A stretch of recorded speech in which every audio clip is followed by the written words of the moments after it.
everyone! So a few projects ago, I was requested to do a tank top t-shirt, and I decided to make one out of a thrifted shirt. However, to kind of beef up this video a little bit more, I decided that I was going to expand it and do 3 easy ways that you could craft a thrifted t-shirt. Let's get started. First, and the easiest, a throw pillow. You'll need a shirt, matching thread, a sewing needle, stuffing, pins, scissors and/or a rotary cutter, and a sewing machine. Cut around the design of the shirt. You can make your pillow however big or small you want, but I wanted a quite large pillow for my couch, and the design was pretty tall, so I wanted my finished pillow to be 18 inches tall and wide. I also added a 1/2 inch seam allowance around the whole thing, so I ended up cutting it at 19 inches tall and 19 inches wide. Once it's cut, flip the fabric around so the right sides are touching. There's writing on the back of this shirt and I didn't want it to show, so I made that the new wrong side.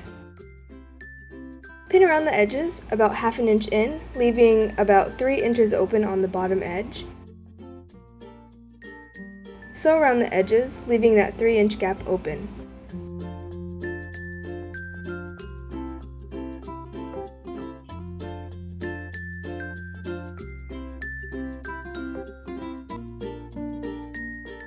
Flip it right side out and fill it with stuffing. When you're filling it up, fluff up the stuffing a little bit before you put it into the pillow. This helps it not bunch up so much and get all weird and lumpy.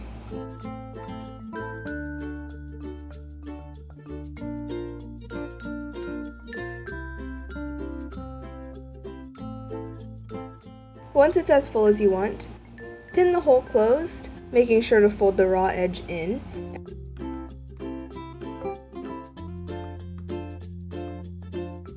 And sew it up.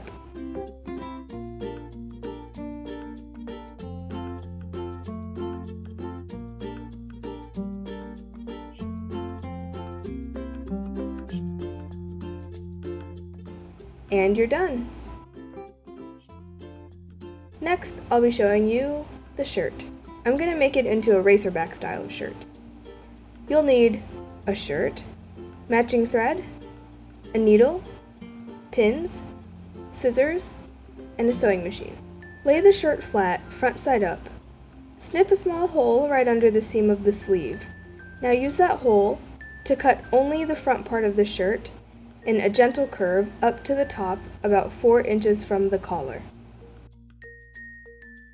Repeat on the other side. If you don't trust your eyeballing skills, then you can totally use a piece of tailor's chalk to mark the shirt before you cut it. Those of you who have watched my videos before will know that I like to live on the edge of constantly almost messing up in my crafts. So I just eyeballed the whole thing. Now flip the shirt over. Go about halfway down the sleeves and find the middle of the shirt and mark it. I marked it with a pin. Measure out about 3 inches from each side. Again, I marked mine with a pin. Now cut from the bottom of the sleeve up to that mark, or pin in my case, and meet up to the cut at the top. Repeat on the other side. Again, you can mark the whole thing before you cut it if you so desire. Now for the collar. Make a small snip about 2 inches away from the collar on each side. Then cut around the collar about 2 inches all the way around.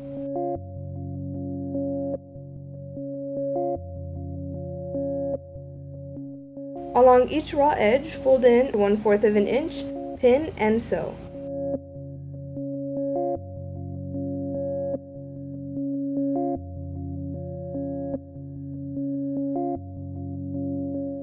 Cut a small rectangle about 2 inches by 4 inches from the scrap that you've cut off. Fold it in half lengthwise, pin, and sew. Turn that rectangle tube right side out, wrap it around the back of the shirt,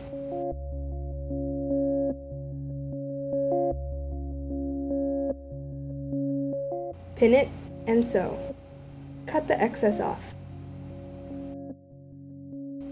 Twist the fabric around so the seam is on the inside of the shirt, and you're done. The shirt I used is kind of loose, so for me, I would use it more for a beach-going shirt because the sleeves go down a little bit further than I would wear normally.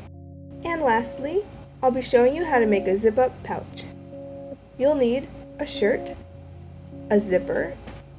The bag I'm going to show you requires a 7-inch zipper. I just used a zipper I had laying around, so it was longer than what I needed, so I just cut it down. Also, I would have liked to use a yellow zipper for this to match the design, but like I said, I just used what I had. Pins, matching thread, a sewing machine, scissors and/or a rotary cutter. Lay the shirt out. Fold it in half horizontally. Cut on either side of the design, making it 8.5 inches wide. Cut the shirt however tall you want the bag to be, keeping in mind that about 1 inch from the bottom will become the actual bottom of the bag. I was trying to make sure the whole design of the shirt was going to be on the bag, so I cut it to be about 9 inches tall. Now you should have 2 long rectangles cut out. One is the outside of the bag, and one will be the inside. From the scrap, cut out a rectangle piece that is 2.5 inches wide and about 6 inches long. Fold in half, pin, sew, and then flip right side out. Cut off about 1/2 inch of the tube. Take the longer piece, fold about 1/4 inch of the raw edges in, stick one end of the zipper into one side of the tube, sew it in place. Fold the tube in half to meet up with the other side, forming a loop. Now, it'll probably be too thick for your sewing machine to handle all these layers, so offset it about 1/4 of an inch and sew. Take the smaller piece that you cut off, fold the edges in, and sew up one side. Stick the other end of the zipper into the other end of the fabric piece and sew it up. Lay out the fabric that will be the outside of the bag, right side up. Take your zipper, turn it upside down, and line up the top edge of it to the top of the fabric. Now take the inner fabric piece and lay that on top, sandwiching the zipper between them. Pin it up and sew, leaving about 1/4 inch unsewn on each side. I neglected to do this, so later I had to go in and cut some of the stitching back.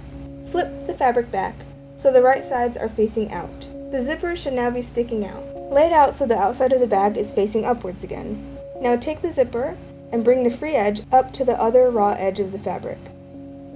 Make sure to only grab the top layer of the fabric here. Now take the other piece of fabric and bring it around to match up with the edge of the zipper, sandwiching it again. Pin it together. If you've done it right, you should have 2 separate pieces of fabric draping down from the zipper, like so. Now sew it up. Lay the bag out so the outside fabric loop and the inside fabric loop are separated from each other, like so. Pin up the sides, making sure the loop and tab from the zipper ends are tucked in. Sew up the edges, leaving a 2-inch opening on one of the inner fabric sides. Before we flip the bag right side out, we have to square the corners. To do this, pull the fabric at one end of the corners out like so, and match the sewn seam up to the bottom edge. If it's hard for you to match them up, you could mark exactly where the bottom edge is while it's still laying flat. But you know me, I eyeballed it. It should look like this. Pin it 1 inch down and sew straight across. Cut off the excess fabric and repeat for the other 2 corners. The last one will be dealt with after the bag is flipped around. And speaking of that, once you're finished doing the corners, flip the bag right side out through the corner opening.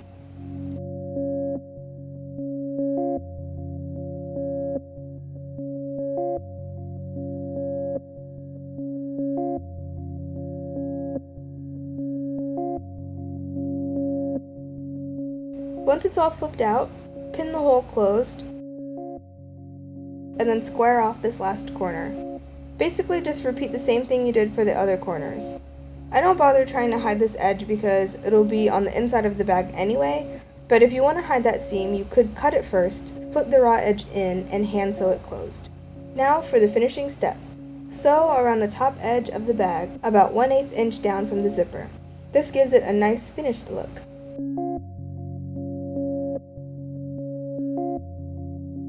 And you're done. Now, my bag turned out pretty tall. I wish I had shortened it a tiny bit, but it's not too bad. I'll probably use this to hold some of my makeup essentials when I travel, so I don't have to lug my hard train case that I have around. I hope you all enjoyed this week's video. If you did, please leave a like. If you want to see more, then feel free to subscribe. I post DIY videos every Thursday. You can follow me on Twitter, Tumblr, Instagram, or Pinterest, and I'll leave the information to those down below. If you have any questions or suggestions for future videos, please leave a comment down below, and I'll see you next week.